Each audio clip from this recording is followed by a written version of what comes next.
जिंदगी में जद्दोजहद और मुश्किलात आना फितरी बात है। जद्दोजहद के बगैर जिंदगी जिंदगी नहीं होती।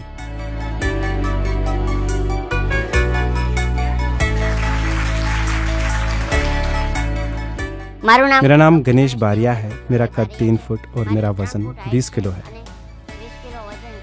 मैंने MBBS की तालीम मुकम्मल की है और इस वक्त भावनगर के सिविल अस्पताल में मेडिकल ऑफिसर के तौर पर काम कर रहा हूँ।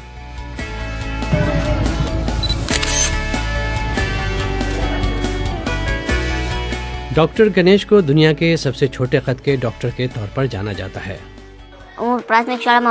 जब मैं प्राइमरी स्कूल में पढ़ता था तो सर्कस वालों ने मेरे वालिद को 5 लाख रुपए की पेशकश की कि वो मुझे उन्हें दे दे, लेकिन मेरे वालिद ने ये पेशकश मुस्तरद कर दी और मुझे पढ़ाने का फैसला किया। यही बात मेरे लिए सबसे बड़ी तहरीक बनी।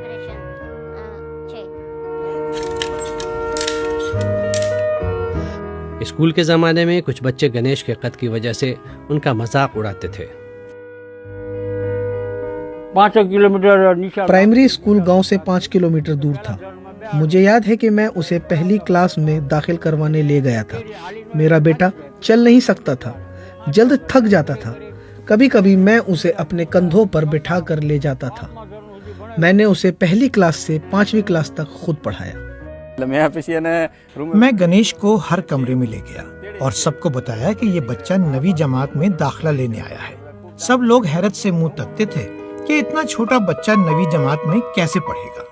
कद की वजह से गणेश को प्राइमरी स्कूल से लेकर MBBS तक बेपनाह जद्दोजहद करनी पड़ी।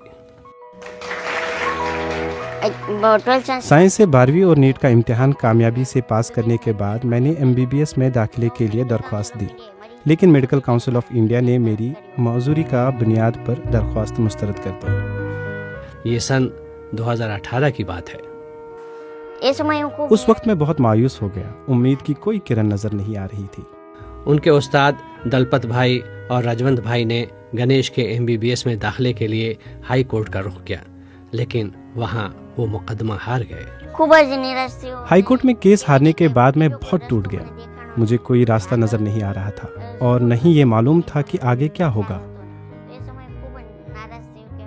मुझे लगा डॉक्टर बनने का मेरा ख्वाब अधूरा ही रह जाएगा। उसके बाद वो सुप्रीम कोर्ट गए, जहां फैसला गणेश के हक में आया। 22 अक्टूबर 2018 को सुप्रीम कोर्ट ने फैसला दिया कि माजूरी MBBS में दाखिले के राह में रुकावट नहीं बन सकती। मैं इस मुकदमे के लिए दिल्ली गया था।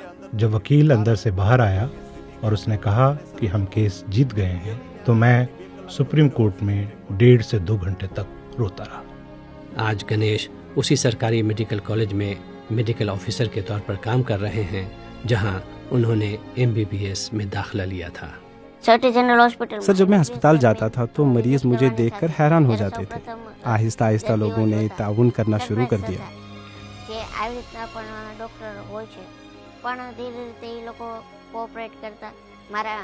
मेरे कद का एक फायदा ये भी था कि बच्चे मुझसे आसानी से बात करते थे। वो अपनी छोटी छोटी बीमारियां मुझसे बता देते थे, जो वो दूसरे डॉक्टरों को नहीं बता पाते थे। ये मेरे लिए अच्छी बात थी। जद्दोजहद के बगैर जिंदगी जिंदगी नहीं होती। इंसान को अपने मकसद की तरफ बढ़ते रहना चाहिए।